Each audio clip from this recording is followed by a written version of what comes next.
Garuda commando क्या है और कैसे बनते हैं, भारत का नक्शा लेने पर श्रीलंका का नक्शा फ्री में क्यों मिलता है, दुनिया मंगल ग्रह पर क्यों जाना चाहती है, क्या है मंगल ग्रह पर और वहां जाने से लोगों को क्या फायदा होगा, सैनिक अगर जंग के बीच में भाग जाए तो क्या होगा, अगर हम गलती से च्युइंगम निकल जाए तो क्या होगा। अगर आप इन सारे सवालों का जवाब जानना चाहते हैं तो प्लीज वीडियो पूरा देखिए। फैक्ट नंबर 1, गरुड़ कमांडो का नाम आप कई बार सुने होंगे पर इसके बारे में थोड़ा जान भी लीजिए। देखिए, गरुड़ कमांडो भारत का जो वायुसेना है, एयरफोर्स, उसी का एक हिस्सा है। ये फोर्स 6 फरवरी 2004 को बनाया गया था। एक चीज जान लीजिए, गरुड़ कमांडो डायरेक्ट नहीं बन सकते हैं। इस फोर्स के लिए यानी गरुड़ कमांडो के लिए एयरफोर्स से ही चुना जाता है। चुन लेने के बाद इन्हें 2.5 से 3 साल तक हार्ड ट्रेनिंग दिया जाता है, जिसमें पैरा जंपिंग, जंगल वॉरफेयर और बिना किसी सहारे पहाड़ चढ़ना शामिल है। ये भारतीय आर्म फोर्स में सबसे यंग स्पेशल फोर्स है जो पैरा एसएफ और मार्कोस के तरीके पर काम करती है। गरुड़ कमांडो आधुनिक हथियारों से लैस होती है, जिनमें नेगेव LMG, गलीर स्नाइपर राइफल और MP5 सब मशीन गन शामिल है। ये फोर्स दुश्मन के इलाके में जाकर उनके रडार और एयर डिफेंस सिस्टम को नष्ट करने में माहिर होते हैं। जब वॉर होता है और कोई दुश्मन के इलाके में गिर जाता है, यह सोल्जर लड़ाई लड़ते लड़ते कहीं पर फंस जाता है और घायल हो जाता है, तो इनको इन मुश्किल सिचुएशन से गरुड़ कमांडो बाहर निकलती है। ये रेस्क्यू ऑपरेशन चलाते हैं और सभी को बचाते हैं। इतना ही नहीं, बाढ़, भूकंप या कोई भी बड़ी आपदा में गरुड़ कमांडो हेलीकॉप्टर से घुसकर सभी घायलों को बचाते हैं और राहत सामग्री देते हैं, जैसे पीने का पानी, खाना, दवाई, ये सब पहुंचाते हैं। इतना ही नहीं, संवेदनशील इलाकों में नियंत्रण बनाए रखने के लिए इनकी मदद ली जाती है। फैक्ट नंबर 2, आप जब भी इंडियन मैप लेने जाइएगा, आपको इंडियन मैप के साथ साथ श्रीलंका का मैप फ्री में मिलेगा। ऐसा अंतर्राष्ट्रीय समुद्री कानून की वजह से होता है। समुद्र का कानून एक इंटरनेशनल लॉ है जो अलग अलग देशों के बीच सी एरिया, नेविगेशन अधिकार और रिसोर्सेज पर किस देश का कितना राइट होगा यानी अधिकार होगा, ये बताता है। ये UNCLOS पर आधारित है और इसको 1994 से लागू किया गया है। UNCLOS का फुल फॉर्म है United Nations Convention of the Law of the Sea. UNCLOS को समुद्रों का संविधान बोला जाता है और ये किसी देश का समुद्र के पानी में कितना दूर तक और कितना कंट्रोल रहेगा इसको बताता है। यही UNCLOS बोलता है कि कोई भी देश जो समुद्र के किनारे है, उनको अपने देश के मैप में 200 नॉटिकल मील यानी 370 किलोमीटर तक का एरिया अपने मैप में दिखाना जरूरी है। 370 किलोमीटर सी एरिया अपने मैप में दिखाना नियम है। अब हमारा सवाल था कि इंडिया का मैप के साथ श्रीलंका का मैप क्यों मिलता है। देखिए, इंडिया से श्रीलंका के बीच की दूरी है 18 किलोमीटर और हम सब जान चुके हैं कि अगर कोई देश समुद्र के किनारे है तो उसको अपने देश के नक्शे के साथ 370 किलोमीटर तक का समुद्री नक्शा दिखाना जरूरी है। इसलिए इंडिया के मैप के साथ 370 किलोमीटर तक का समुद्री नक्शा जब दिखाया जाता है तो उसमें श्रीलंका भी आ जाता है, क्योंकि श्रीलंका तो इंडिया से सिर्फ 18 किलोमीटर दूर है।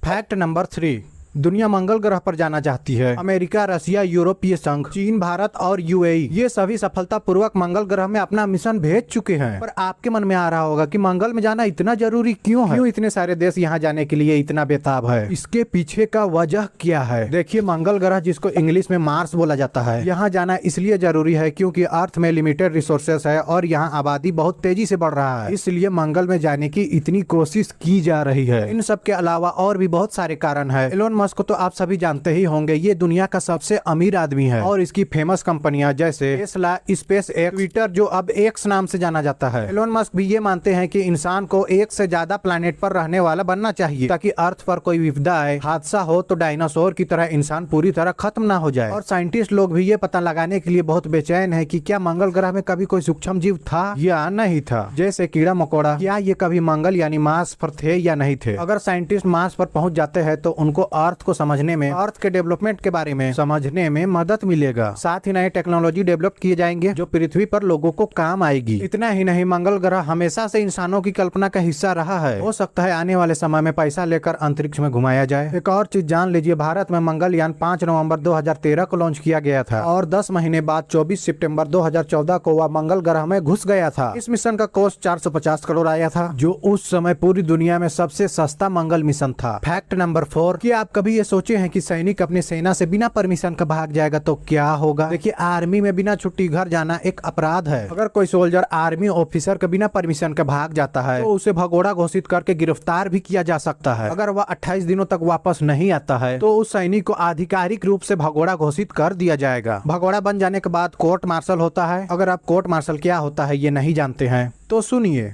कोर्ट मार्शल एक मिलिट्री कोर्ट होता है जो सेना, नौसेना, वायुसेना के सैनिकों पर डिसिप्लिन तोड़ने या क्राइम करने इन सभी मामलों पर सुनवाई करता है। कोर्ट मार्शल भी 3 तरह के होते हैं। Number 1 summary court martial. इस कोर्ट मार्शल में छोटे मोटे अपराधों की सुनवाई होती है। इसमें सजा भी कम होता है, जैसे जुर्माना, कुछ महीनों का जेल या रैंक कम कर देना। Number 2 district court martial. इस कोर्ट मार्शल में ऐसे अपराध की सुनवाई की जाती है जो छोटे भी नहीं होते हैं और बड़े भी नहीं होते हैं। इस कोर्ट मार्शल में ज्यादा से ज्यादा 2 साल तक की सजा सुनाई जा सकती है। Number 3 general court martial. इस कोर्ट मार्शल में अगर कोई बहुत बड़ा क्राइम करता है तो उसकी सुनवाई होती है, जैसे अगर कोई राजद्रोह करता है या कोई दूसरी गलती करता है जो बहुत बड़ा हो और बहुत गंभीर हो तो उसकी सुनवाई की जाती है। जनरल कोर्ट मार्शल में मौत की सजा या आजीवन कारावास जैसी कठोर सजा सुनाई जाती है। एक चीज याद रखिएगा, अगर किसी सोल्जर पर किसी का मर्डर करने का आरोप या किसी का बलात्कार करने का आरोप लग जाता है तो ऐसे मामलों को सिविल कोर्ट यानी आम लोगों का जो कोर्ट होता है वहाँ सुनवाई की जाती है। हमारा सवाल था कि अगर कोई सोल्जर बिना परमिशन का सेना से भाग जाता है तो क्या होगा। अगर कोई भागता है और 28 दिन तक वापस नहीं आता है तो सबसे पहले उसे भगोड़ा घोषित किया जाएगा, फिर उस पर कोर्ट मार्शल चलेगा, फिर 14 साल का जेल, या अगर कोई सैनिक युद्ध के समय भागा है तो उसे मौत की सजा दी जाएगी। फैक्ट नंबर 5 च्युइंगम बहुत सारे लोग खाते हैं, जिसमें बच्चे, बूढ़े, जवान सभी शामिल है और कई बार गलती से च्युइंगम को निगल लिया जाता है। ये ज्यादातर बच्चों में होता है। तो सवाल ये है कि च्युइंगम निगलने पर क्या होता है। च्युइंगम निगलने पर कोई बहुत भारी समस्या तो नहीं हो जाएगा। देखिए, च्युइंगम मुख्य रूप से गम बेस, मिठास और फ्लेवर से बनता है। जब कोई उसे गलती से निगल लेता है तो आमतौर पर कोई गंभीर समस्या नहीं होता है, क्योंकि शरीर उसे पचा नहीं पाता है और 24 से 28 घंटों में लेट्रिन के रूप में बाहर निकल जाता है। हालांकि एक साथ बहुत सारे च्युइंगम निगलने से पेट में ब्लॉकेज हो सकता है, जिससे पेट दर्द या उल्टी भी हो सकता है। एक चीज जानकर आपको हैरानी होगी कि जब च्युइंगम नहीं बना था तब लोग पेड़ों के रस या चमड़े को चबाते थे। 19वीं सेंचुरी में अमेरिका में च्युइंगम पहली बार बना। भारत में च्युइंगम 1980 से 1990 के बीच में आया और सेंटर फ्रेश और बूमर जैसे ब्रांड फेमस हुए। वीडियो अच्छा लगा तो लाइक कीजिए और सब्सक्राइब करना मत भूलिएगा। आपका सपोर्ट का बहुत जरूरत है। Thank you.